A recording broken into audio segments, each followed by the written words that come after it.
नमस्कार। आप जुड़ चुके हैं यूट्यूब लाइव के साथ। राकेश शांडू हमारे साथ जुड़ेंगे, सामाजिक कार्यकर्ता है और इनसे बात करेंगे जिस तरह से कश्मीरी माइग्रेंट्स और लगातार जो कश्मीरी विस्थापित जो लोग थे, जो कश्मीर में नौकरी कर रहे थे, जो बच्चे शिकार हुए मिलिटेंसी की, दहशत गर्दी का। आडू साहब, मैं आपसे ये पूछूंगा, जिस तरह से वो बच्चे जम्मू में प्रदर्शन कर रहे हैं, अब उन बच्चों की सैलरी तक यहाँ पर बंद कर दी गई है और भारतीय जनता पार्टी पार्लियामेंट में खड़े होकर ये बोल रही है कि कश्मीरी पंथों के साथ जिनोसाइड हुआ है, कश्मीरी पंथों के साथ गलत हुआ है। और यहाँ पर जो भारतीय जनता पार्टी के नुमाइंदे हैं, यानी कि आप ही के जो समाज के लोग हैं, वो जो सही मैसेज कश्मीरी पंथों को पर पहुंचना चाहिए प्रधानमंत्री तक, क्या वो सही पहुंच रहा है? क्या उनको ये पता है इन बच्चों की यहाँ पर सैलरी बंद हो चुकी है सर? क्या कहेंगे आप? गुलशन जी, आज रक्षाबंधन है। इस पावन मौके पे आपको ये बोलना चाहूँगा मैं, रक्षाबंधन का मतलब है रक्षा और बंधन। एक बहन अपने भाई के अ, हाथ में राखी बांधती है, ये उसको एक आश्वासन होता है कि मेरी रक्षा मेरा भाई करेगा। हम्म। आज मुझे बड़ा दुख इस बात का है कि हमारी बहनें, हमारे भाई पिछले 91 डेज से, 90 दिन से, 91 दिन से वहां पर रिलीफ कमिश्नर के बाद प्रोटेस्ट कर रहे हैं। वो क्या मांग रहे हैं? वो मांग रहे हैं हमारी रक्षा। वो कौन हम्म। करेगा? वो करेगा गवर्नमेंट ऑफ इंडिया। वो करेगा जो वहां पे हमारे मनोज सिन्हा जी हैं अभी गवर्नर। मतलब दुर्भाग्य इस बात का है कि जो वहां पे, मैं भी एक सामाजिक कार्यकर्ता हूं, मैं भी लोगों से इंटरेक्ट करता रहता हूं। प्रॉब्लम हम्म। हमारे यहाँ पे क्या है कि जो वहां पे बीजेपी में डिस्प्ले सेल है, जिनको इसलिए वहां हम्म। पे रखा गया है कि जो हमारी प्रॉब्लम्स हैं वो बीजेपी के जो हाई कमांड है दिल्ली में बैठे हुए उन तक पहुंचे। लेकिन वो क्या कर रहे हैं कि वो बीजेपी को हमारे समाज में फैला रहे हैं, ना कि हमारी प्रॉब्लम्स को वो बीजेपी तक लेके जा रहे हैं। मैं आपको इसका उदाहरण देता हूं। जब कश्मीर फाइल रिलीज हुई, माननीय प्रधानमंत्री जी ने, सीतारमन जी ने, हमारे होम मिनिस्टर साहब ने ये बोला कि हाँ, जो 90 में हुआ था एक जोनोसाइड था। हमारे जो हम्म। ये वहां पे गद्दार बैठे हुए हैं बीजेपी डिस्प्ले सेल की, मैं बात करता हूँ, चांद जी भट्ट हो गया, अश्विनी तिरंगो हो गया, और जितने भी लोग हैं, मुझे कोई इस बात में शिकवा नहीं है या किसी से खौफ या कोई डर नहीं है। यही लोग हम्म। हैं जो बोलते ना विनाश काली विपरीत बुद्धि। क्यों? कि मैंने आपको पता है लास्ट टाइम आरटीए भी की थी, इनके ही 550 बच्चे हैं जिनकी इन्होंने कोई ना कोई बहाने के ऊपर कहीं ना कहीं इनको एडजस्ट कर रखा है। किसी को डेपुटेशन पे बुलाया है, किसी को किसी चक्कर में बचा के रखा हुआ है। यही लोग हैं जो SRO मिसगाइड कर रहे 412 हैं लगा लो। बीजेपी को। SRO 412। मैं वही तो बता रहा हूं आपको। वो एसआरओ हम्म। 412 खाली उनके ऊपर लागू है जिनके पीछे कोई बीजेपी का, जो हमारे वहां पे डिस्प्ले सेल का कोई मतलब नुमाइंदा खड़ा है। रिप्रेजेंटेशन नहीं है, या कोई उनको हम्म। बेचारों को कोई रिश्तेदारी नहीं है। वो बेचारे इसलिए 91 डेज से वहां पे प्रोटेस्ट कर रहे हैं। अब उनकी तनख्वाहें बंद की गई हैं। तो प्रॉब्लम सबसे बड़ी गुलशन जी ये है, मेरा 90 डेज में मैं खड़ा हूं अपने समाज के साथ में, खासकर जो हमारे पीएम पैकेज के एम्प्लॉयज हैं, मेरे भाई हैं, मेरे बहनें हैं। मतलब मैंने ये एनालिसिस किया है, प्रॉब्लम बीजेपी दिल्ली में नहीं है। प्रॉब्लम है जो हमारा वहां पे डिस्प्ले सेल है, जिसमें चांद जी भट्ट जैसे लोग, जिनको आपने लास्ट टाइम डिबेट में लाने की कोशिश की और बोला राकेश हुंडू जी जैसे ही आएंगे, और जैसे ही उन्होंने मेरा नाम सुना वो चैनल से भाग गए। आप ही के चैनल से तो भाग गए थे वो। प्रॉब्लम हम्म। वही है कि उनके घर भरे हुए हैं वही लोग हैं जो भारत सरकार को, माननीय प्रधानमंत्री जी को मिसगाइड कर रहे हैं। जो प्रधानमंत्री जी या हमारे होम मिनिस्टर साहब या सीतारमन जी ये इस चीज को एडमिट कर चुके हैं, कश्मीर फाइल्स के बाद मान लीजिए, या कैसे भी मान लीजिए, या चाहे पन कश्मीर जो पिछले 30 साल से 31 साल से जोनोसाइड की बात कर रहा है, उसको वो इनडायरेक्टली मान चुके हैं। लेकिन हमारे ही आस्तीन के सांप है, हमारे ही बोलते ना, हमको अपनों ने डुबाया गैरों में कहाँ दम था, हमारी किश्ती डूबी वहां जहां पानी कम था। यही गद्दार लोग हैं, चांदी भट्ट जैसे लोग, अश्विनी तिरंगू जैसे लोग। अब मेरे को एक चीज बताइए, पीछे एक लेटर लीक हुआ, अश्विनी तिरंगू का बेटा, हाँ, 1 साल से वहां पे उसने ड्यूटी ज्वाइन नहीं की है, क्या एक्शन लिया गया उसके खिलाफ? हम्म। उसके बाद में कोई इंजीनियर्स को ट्रांसफर किया गया, सारे लोग। सैलरी तो उसको 1 साल की पूरी मिली हुई है। मैं वही तो बोल रहा हूं ना, आस्तीन को के सांप तो बाहर नहीं है, वो तो हम्म। हमारे समाज के अंदर ही है। मैं वही बोल रहा हूँ बार बार आपको, जो हमारा वहां पे बीजेपी का डिस्प्लेस सेल है, उनकी वजह से ही इस सरकार को जो वो गलत रिपोर्टें वहां से भेज रहे हैं, वही आज पीएम पैकेज एम्प्लॉयज के अगेंस्ट में है। अंदर से वही आस्तीन के सांप हैं। उनको इसलिए रखा गया था कि हमारी प्रॉब्लम्स माननीय प्रधानमंत्री जी, अमित शाह जी, जेपी नड्डा जी तक पहुंचे, या जो हमारे जतेंद्र सिंह जी है वहां पे एमपी, या जुगल किशोर शर्मा जी है एमपी, उन तक पहुंचे। लेकिन उनके एक पर्सनल इंटरेस्ट है। उनको लग रहा है कि कल को अगर कोई रेजोल्यूशन हुआ या कोई वहां पे रिसेटलमेंट हुआ, इनकी दुकानें बंद हो जाएंगी। चांद इज्जत भट्ट जैसे लोग, अश्विनी तुंगू जैसे लोग, क्या नाम है आपका, सुरेंद्र अंबरदर जैसे लोग, यही लोग हैं जिन्होंने बीजेपी सरकार को उस टाइप पे मिसगाइड किया और महबूबा मुफ्ती के साथ में सरकार चलाने के लिए मजबूर किया। यही लोग हैं वो आस्तीन के सांप। इससे बात ओपनली क्या बोल सकता मैं गुलशन जी आपको। हाडू साहब, मैं एक चीज और आपसे पूछूंगा, जिस तरह से ये बच्चे बैठे हुए हैं, अब रिलीफ कमिश्नर भी बदल गई, नए रिलीफ कमिश्नर आए, और बदलते ही तुरंत कश्मीर भागे वो, क्योंकि उनको क्वार्टर्स जो लोगों के बने हुए हैं उनको चेक करना था, कहीं लीक तो नहीं हो रहे, इनको वापस किस तरह भेजना है वो चेक करना चले गए, बजाय इन बच्चों को तनख्वाह दे। गुलशन जी वही दुर्भाग्य है। मैं फेसबुक पे देख रहा हूं, समाज में एक खुशी थी कि नया रिलीफ कमिश्नर आया है। आपने देखा होगा, मैंने सबसे पहले उनको वेलकम किया। वो बेंगलोर घूम रहे हैं, वो महाराष्ट्र घूम रहे हैं, और जैसे ही उन्होंने अपना पद संभाला, सबसे पहले तो वो कश्मीर गए। अभी वो बॉम्बे में उनकी फोटोएं आ रही हैं, उनकी फोटोएं बेंगलोर से आ रही हैं, और हमारे लोग उनके रिलीफ कमिश्नर के ऑफिस के बाहर बैठे हुए हैं इतनी तपती हुई बारिश में। आप भी देख लीजिए, आज भी हाडू प्रोटेस्ट साहब, वो। एक चीज मैं पूछूंगा, अगर वो मुंबई में है, बेंगलोर में है, घूम रहे हैं, मजे ले रहे हैं, तो यहाँ पर जो कश्मीरी समाज जो जट्टी कैंप में है, जिनको 3-3 महीने से राशन नहीं मिला, वो अपने मजे ले रहे हैं। हो सकता है राशन का पैसा दिया भी है कि नहीं दिया, लेकिन लोगों को राशन नहीं मिला। अब चावल आपको पता है, गवर्नमेंट ने 25 किलो के तोड़े के ऊपर 5% टैक्स नहीं देना है, लेकिन 25 के नीचे आप लोगे तो आपको टैक्स देना है। 108 रुपए सारे मिलते हैं एक आदमी को पर डे के। अब 108 रुपए अगर पर डे से मिल रहे हैं, तो वो जो बाहर राशन, प्राइवेट राशन लेके किस तरह खाएगा वो? तो 3-3 महीने गुल, से राशन नहीं मिल रहा। गुलशन जी वही मैं बार बार रिपीट कर रहा हूँ।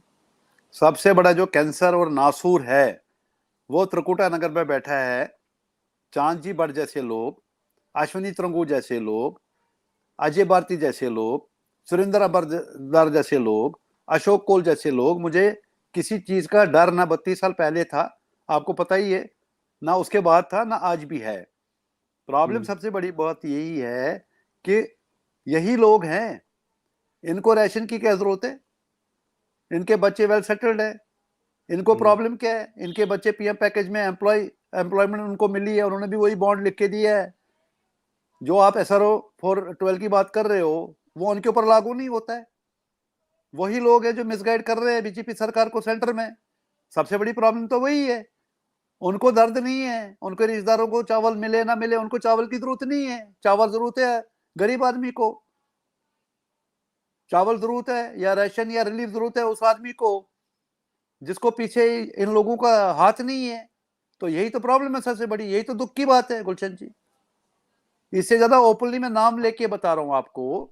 सबसे बड़ी प्रॉब्लम मैं बार बार रिपीट कर रहा प्रॉब्लम। हूं, विनाशकाली विपरीत बुद्धि, और मैं आपको यही बता लोग दूं, जिस है। तरह से, हांडू साहब, मैं एक चीज और पूछूंगा, खुद ही पता है कि माइक कौन से लोग रहते हैं, वो लोग क्वार्टर है, और वो लोग वहां पर रहते हैं जो सरकार का राशन लेकर खा रहे हैं, क्योंकि इतनी ज्यादा नौकरी नहीं है।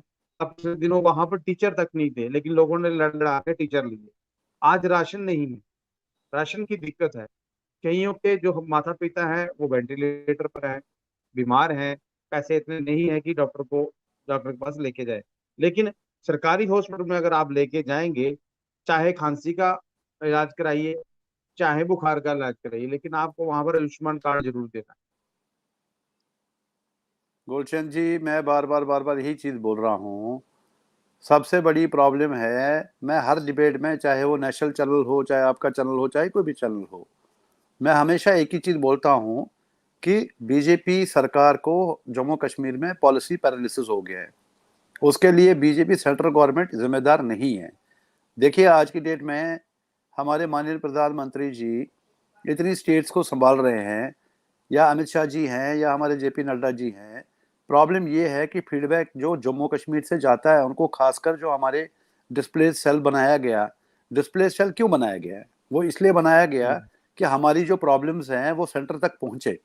लेकिन प्रॉब्लम क्या जी हो रही है गुलशन जी, बार बार रिपीट कर रहा हूँ, वो बीजेपी सेंट्रल गवर्नमेंट तक समाज की प्रॉब्लम नहीं पहुंचा रहे हैं।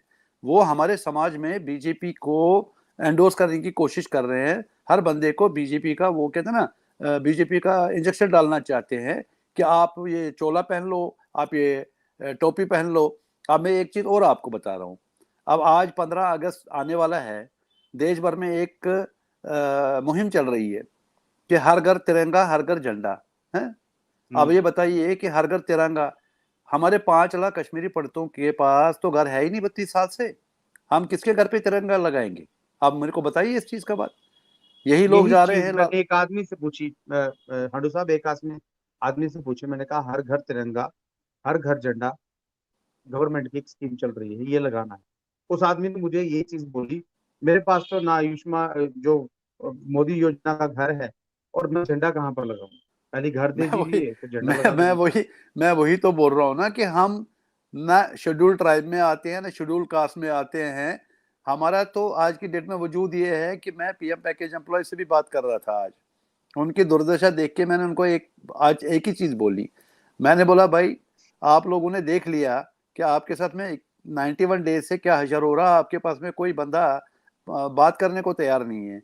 क्यों ना हम एक काम करें, हम्म, आप लोगों को अपने क्रेडेंशियल्स के ऊपर, आपकी एजुकेशन के ऊपर पीएम पैकेज में जॉब मिली है, आप हम्म, क्वालिफाइड हो सारे लोग। हम क्यों ना इंटरनेशनल कम्युनिटी के पास जाएं कि भाई हमको एक एसाइलम दे दो। क्योंकि हमको पिछले 8 साल से जब हम निराश हो गए थे, जितनी भी सरकारें आई देश में, 2014 में जब मोदी जी की सरकार आई थी तो हमारी आशाएं जग गई थी। हमारा डीएनए चेंज हो गया था, हमारा ब्लड ग्रुप चेंज हो गया था कि हम बीजेपी के वक्त रहे हैं।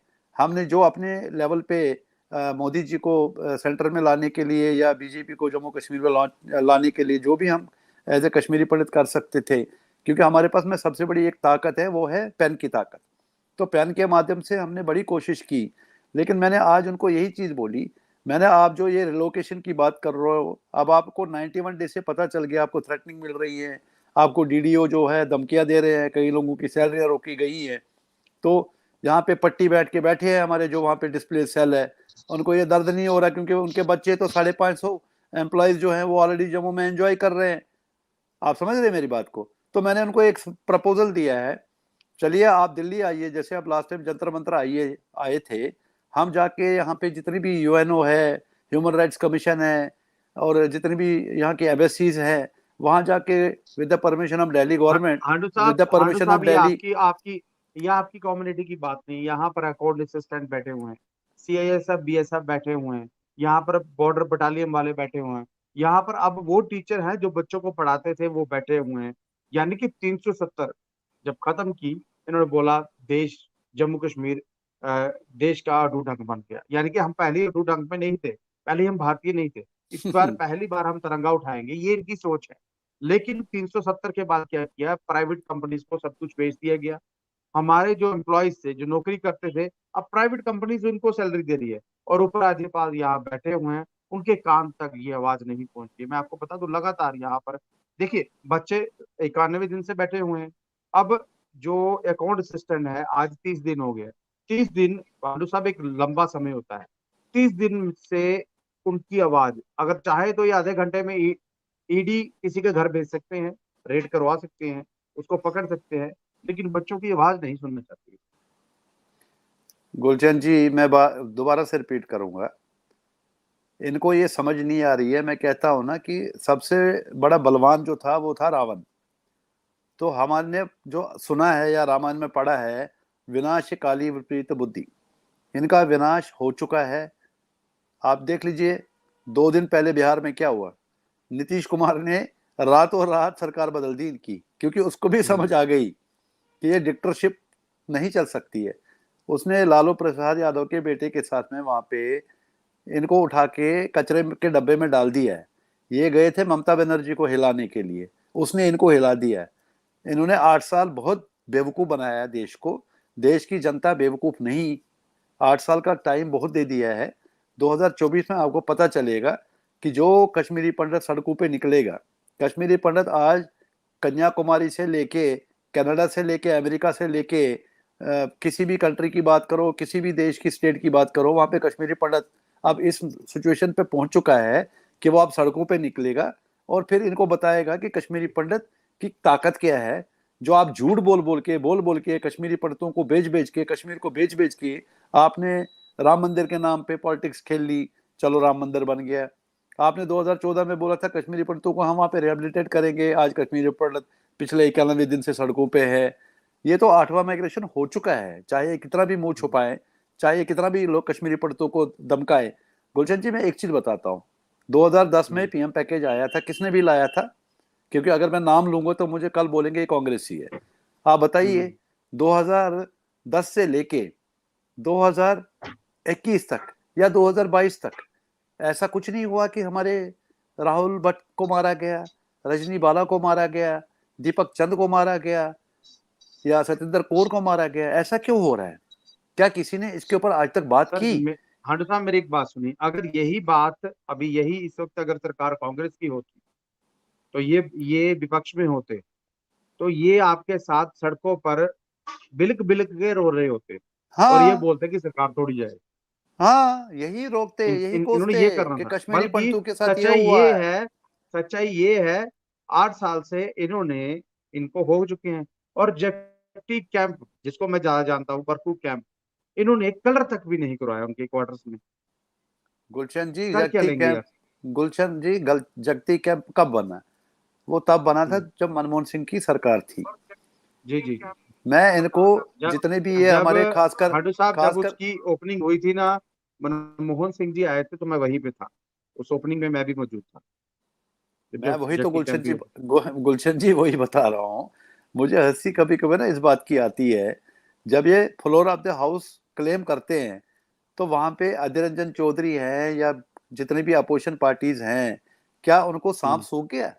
क्या उनको ये क्रेडिट लेना नहीं आता है? इसलिए तो इस कांग्रेस का विनाश हो गया कि क्या वो काउंटर नहीं हम्म। कर सकते हैं लोगों को? जब ये सत्यानंद जो जो भी इनका होम मिनिस्ट्री का रिपोर्ट देता है, वहां पे खड़े होके नहीं बोलते उसको? जिस पैकेज की आप बात कर रहे हो तो मनमोहन सिंह ने दिया है। आज कश्मीरी देखो, पंडित, विपक्ष के बड़े नेता ही वहां पर नहीं रहे हैं, क्योंकि गुलाम नबी आजाद साहब तो बाहर हैं, लेकिन जो हैं उनको बोले नहीं दे रही है। नहीं नहीं, ये तो बात चाहते हैं बोलने के, विपक्ष रहे ही ना। बात गुलशन जी, बात उसकी नहीं है। बात यह है कि कम से कम एक आदमी ने, मनमोहन सिंह जी ने, अगर कश्मीरी पंडितों के लिए कुछ किया या आज भी उसको हम्म, पीएम पैकेज बोला जा रहा है, तो कम से कम वो खड़ा होके ये तो बोल सकते हैं कि भाई साहब, जो आप बोल रहे हो ये पैकेज जो है, इसको आज भी पीएम पैकेज के नाम पे बोला जा रहा है, मनमोहन सिंह जी का पैकेज है ये। भले हम्म, ही उस टाइम 3,000 जॉब्स थी, फिर आपकी सरकार आई, आपने उसको 6,000 हम्म। कर लिया। और आज की डेट में क्या हुआ उन 6,000 का? उसमें से 5,000 तो बैठे हुए पिछले 91 दिन से रिलीफ कमीशन के बाद प्रोटेस्ट कर रहे हैं। आर्टिकल लेकिन ट्वेंटी लेकिन वन हाडू साहब, में ये वो आज बोल भी रहे यही हैं। चीज बोल रहे हैं कि कश्मीरी पंडित जो है वो कश्मीर में जा चुका है, खुश है। अब मुझे यही समझ नहीं आता, ये कौन से जो नेटवर्क है, न्यूज चैनल्स हैं, ये चला रहे हैं कि सब कुछ पीस है, नॉर्मल सी है। किसको झूठ बता रही। मैं बार बार वही रिपीट कर रहा हूँ गुलशन जी, वो सबसे बड़ा गुनहगार कश्मीरी पंडितों का गुनाहगार एक ही है। ना नरेंद्र मोदी जी है, ना अमित शाह जी हैं, ना जतेंद्र सिंह जी हैं, ना जेपी नड्डा जी है, ना हम्म, उनके कोई जितने भी स्पोक्स पर्सन आते हैं वो है। हमारे गद्दार वही लोग हैं जो ये बीजेपी के चोला पहन के आस्तीन के सांप है हमारे समाज में, जो बीजेपी डिस्प्ले सेल में बैठे हुए हैं। इससे बड़ी बात मैं हम्म। कह नहीं सकता हूं आपको, क्योंकि मैं दिल्ली में भी एक्टिव थोड़ा जाता हूं, लोगों से इंटरेक्ट करता हूं, मेरी कई लोगों से बात होती है। वो बोलते हैं भाई साहब, जो हमने आपकी जो ये डिस्प्ले सेल बनाया है, उसको इसलिए बनाया था कि वो आपकी प्रॉब्लम बीजेपी तक पहुंचाए, सेंट्रल लीडरशिप तक पहुंचाए। वो तो अपने घर की बात पहुंचाते हैं, और वो सबसे बड़ी बात क्या पहुंचाते हैं कि वो हमारी बातों को इग्नोर करके हमें ही कन्विंस करने की कोशिश कर रहे हैं, क्योंकि उनके यानी कि बच्चे अपने सेटल्ड हैं। समाज को गुमराह कर रहे हैं, वो अपने समाज को ही गुमराह कर। नहीं, अपने समाज को रिप्रेजेंट करने के लिए उनको रखा गया है वहां पे, लेकिन वो हमारी जो प्रॉब्लम है वो एक्चुअल में बीजेपी तक नहीं पहुंचा रहे हैं। वो बीजेपी को मिसगाइड कर रहे हैं, मिस इन्फॉर्मेशन दे रहे हैं। आज जो 91 दिन से पीएम पैकेज एम्प्लॉयज का जो हाल है, जो वो बेचारे बरसातों में, आप देख ही रहे हो जम्मू में कितनी बरसातें हो रही हैं, प्रोटेस्ट में बैठे हैं वहां पे, यही लोग हैं। मुझे बताइए इनमें से एक आदमी भी गया उनसे मिलने के लिए? आप छोड़ दीजिए पॉलिटिकल पार्टीज, आप छोड़ दीजिए बीजेपी, कांग्रेस, एनसी, पीडीपी, क्या ये कश्मीरी पंडित नहीं है? क्या इनको 1990 का मतलब जो हमारा हाल हुआ, जोनोसाइड हुआ वहां पे, क्या इनके साथ नहीं हुआ है? क्या इनका खून नहीं खौलता है कि इनको नहीं चाहिए मास रेजिग्नेशन देना? या हमारे जो वहां पे काउंसलर गए हैं, जो वहां पे झंडे फैला रहे हैं, वहां पे बड़े बड़े भाषण दे रहे हैं, जबकि उनके परिवार या दिल्ली में रह रहे हैं, या जगती में रह रहे हैं, या जम्मू में रह रहे हैं, क्या उनका खून नहीं बोलता है? क्या अपने आप को वो कश्मीरी पंडित करके एक बार जो भी पॉलिटिकल पार्टी से कल मास रेजिग्नेशन दे दे वो? क्या हमारे समाज का फैसला करो भाई, 32 साल हो गए, इसको डिक्लेयर करो हमारे साथ जोनोसाइड हुआ है। जब floor of the house assembly में, सॉरी पार्लियामेंट में, ये मतलब एक्सेप्टेड है कि हमारे साथ जोनोसाइड हुआ है, तो उनको क्यों सांप सूखा है? इसीलिए सूखा है कि उनके घर भरे हुए हैं, उनके पेट भरे हुए हैं, जी और वो जी समाज को बेच के भी अपने पे घर भरे हैं, अपने बच्चे सेटल जी किए हैं। यही दुर्भाग्य है गुलशन जी, इससे बड़ी बात क्या बोल सकता हूँ मैं खुल के, ओपनली। जी। चलिए, बहुत बहुत धन्यवाद हांडू साहब हमसे बात करने के लिए और अपनी बात रखने के लिए। कोशिश करेंगे हम पीएम पैकेज के बच्चों से भी बात करेंगे। कोशिश करूंगा कल जाने की उनके पास, क्योंकि अब उनको जबरदस्ती सैलरी बंद कर कर जम्मू से कश्मीर भेजने के लिए ये कार्य जो है किया जा रहा है। गुलशन जी बहुत मैं बहुत धन्यवाद आपको, हांडू साहब। जी जी जी, गुलशन बताइए जी एक बताइए। बात कहना चाहता हूं मैं आपके वीडियो के माध्यम से एक अपील भी करना चाहूंगा और मैसेज भी देना चाहूंगा कि हमारे पास में अभी एक ही ऑप्शन बचा है। वो कहते हैं ना, हम दंडित हैं, क्यों हम कश्मीरी हम पंडित हैं। हम कश्मीरी अल्टीमेटली पंडित। हमारे पास में आज की डेट में एक जो लास्ट आशा थी इस सरकार से, वो धीरे धीरे खत्म होती जा रही है। हमारे पास में अब एक ही ऑप्शन बचा है। हम पढ़े लिखे लोग हैं, हम पीसफुल लोग हैं, हम देशभक्त लोग हैं, कि हमें किसी न किसी कंट्री से अपील करनी पड़ेगी कि हमारे को एसाइलम दे दो। हम वहाँ पे माइग्रेट हो जाएंगे, ताकि हमें, हमारे लोग वहाँ पे जाके एसेट्स होंगे। जो आज इन सरकारों ने 32 साल से ये समझ लिया कि ये कश्मीरी पंडित लाइबिलिटी है। तो मैं अपने नेताओं से, अपने समाज से अपील करूंगा कि ये मुहिम भी मैं ही चालू करूंगा। मुझे 32 साल हो गए समाज के लिए लड़ते हुए। हो सकता है कि कल मैं यही एक कैंपेन शुरू करूं, इंटरनेशनल कम्युनिटी के साथ जाऊं, इंटरनेशनल कोर्ट में जाऊं कि भाई हमारा फैसला करो, या इस देश में अगर हमारी जगह नहीं है तो हमारे को किसी और देश में एसएलएम दिया जाए। हम शांति से वहां पे बैठे, हम बहुत थक गए हैं, अब हमारी उम्र निकल चुकी है, अब इससे ज्यादा हम नहीं लड़ सकते। चलिए, बहुत बहुत धन्यवाद हांडू साहब हमसे बात करने ठीक है गुलशन जी, धन्यवाद। के लिए। देखिए, ये राकेश शांडू जुड़े थे हमारे साथ, और सबसे बड़ी बात यहाँ पीएम पैकेज में जो बच्चे जम्मू में प्रदर्शन कर रहे थे 91 दिन से ज्यादा, अब उनकी जो सैलरीज है वो बंद कर दी गई। अब कौन कौन सी अपोजिशन पार्टी इसको उठाएगी, किस तरह से बात मनाएगी? और लीग कमिश्नर तो बदल चुके हैं, लेकिन लीग कमिश्नर ने कुछ किया नहीं उनके लिए। अपनी राय जरूर रखिएगा और वीडियो को शेयर